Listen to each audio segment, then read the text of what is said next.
El espacio se ha convertido en un auténtico campo de batalla, y no lo digo solo en sentido figurado. Estaciones espaciales con cañones montados, satélites con láseres, misiles para destruir objetivos e incluso misiles para interceptarlos. Todo esto no solo se ha imaginado, sino que también se ha construido y lanzado a nuestra órbita por parte de las grandes potencias del mundo. Algunos de estos ingenios incluso han sido disparados. Aunque todavía no ha estallado una guerra total en el espacio entre naciones, los países llevan décadas preparándose para ese posible conflicto violento por encima de nuestra atmósfera. Han diseñado armas, planes de contingencia e incluso algún que otro artefacto apocalíptico. ¿Te atreves a echar un vistazo a lo que se está forjando sobre nuestras cabezas? Soy Rafael González y estás viendo Astrum. Hoy vamos a repasar el pasado, el presente y el posible futuro de las armas militares en el espacio, con la esperanza de que esto nos ayude a entender cómo podría desarrollarse una guerra entre naciones allá arriba y qué tendríamos que hacer para evitarlo.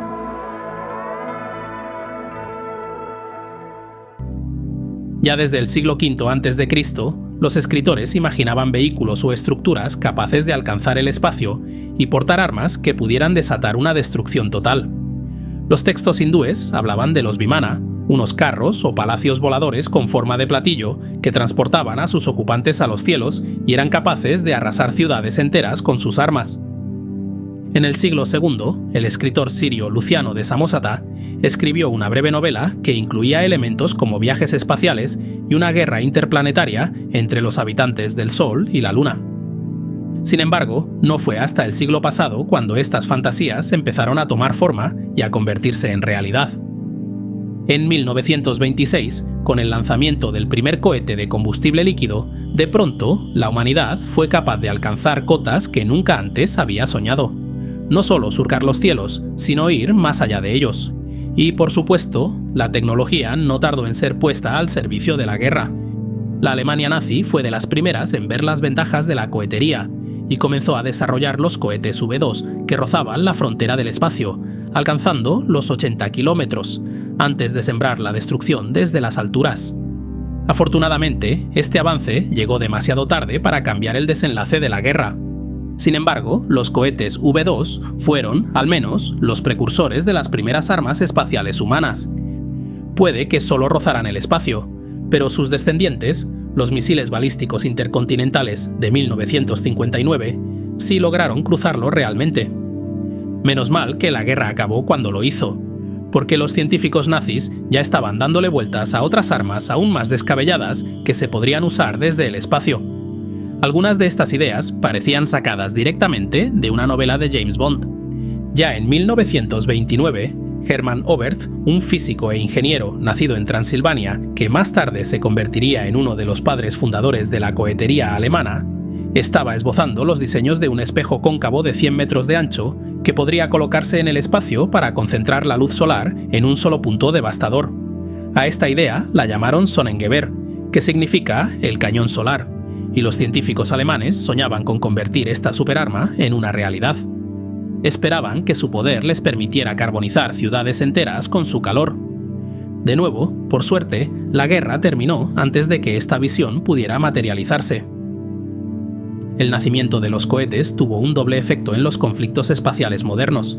El primero fue el desarrollo de cohetes cada vez más potentes y con un alcance cada vez mayor, capaces de portar cargas explosivas cada vez más letales, hasta culminar en los misiles nucleares que hoy en día las superpotencias mantienen en estado de alerta.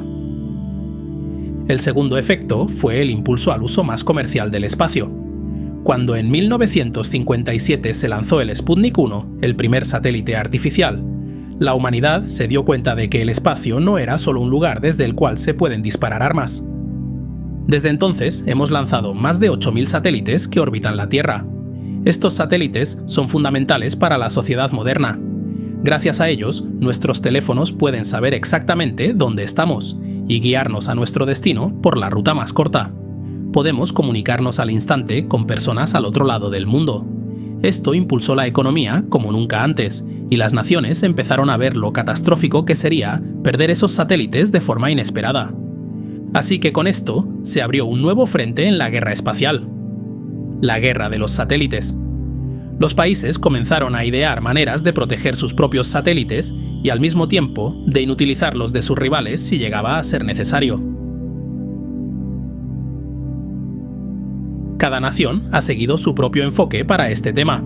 En los primeros años de la década de 1960, la Unión Soviética, queriendo proteger sus intereses en el espacio y al mismo tiempo amenazar a los demás, lanzó la estación espacial secreta Almaz.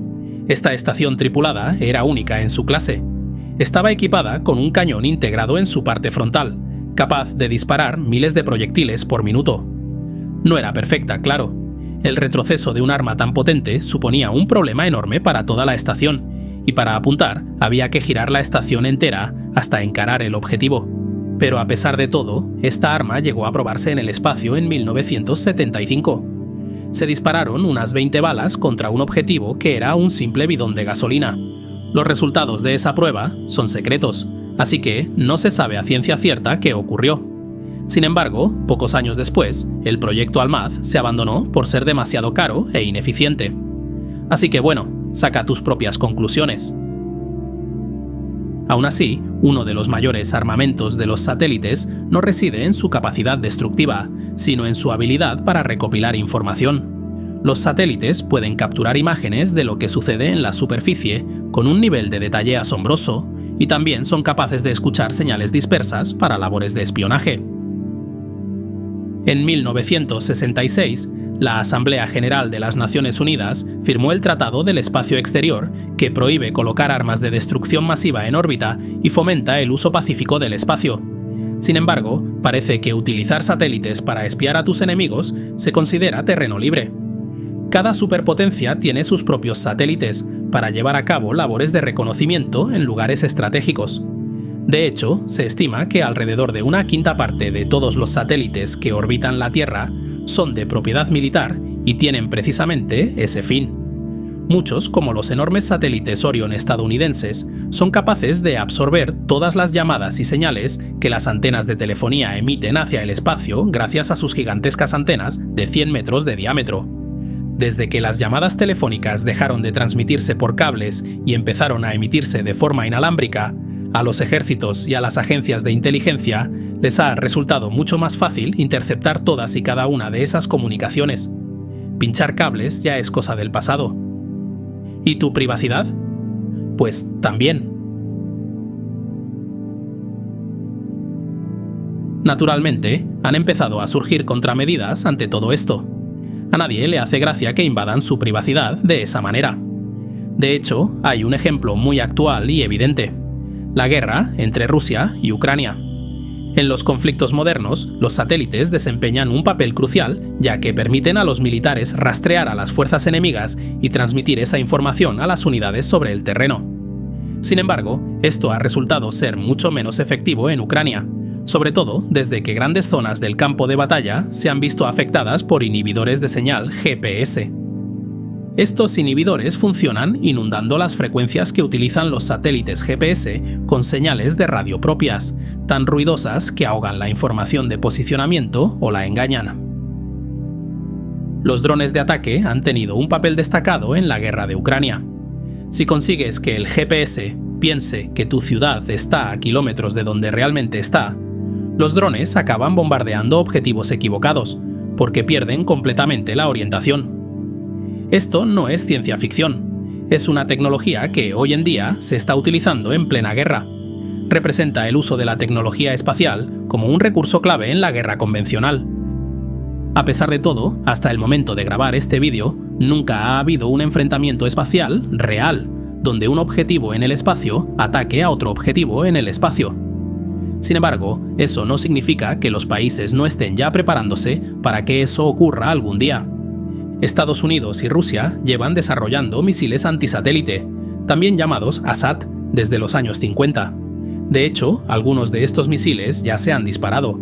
Estados Unidos lanzó un único ASAT de prueba que en 1985 destruyó un satélite comercial que ya no funcionaba, usando un sistema de guía por infrarrojos para estrellarse contra él a 24.000 km/h. Solo la energía del impacto bastó para pulverizarlo. Por su parte, Rusia destruyó uno de sus propios satélites en 2021 con un misil ASAT. Lamentablemente, ese experimento terminó generando 1.500 fragmentos de basura espacial que se quedaron orbitando el planeta. Algunos de esos restos pasaron peligrosamente cerca de la Estación Espacial Internacional, obligando a los astronautas rusos a refugiarse y esperar para evitar una situación potencialmente mortal.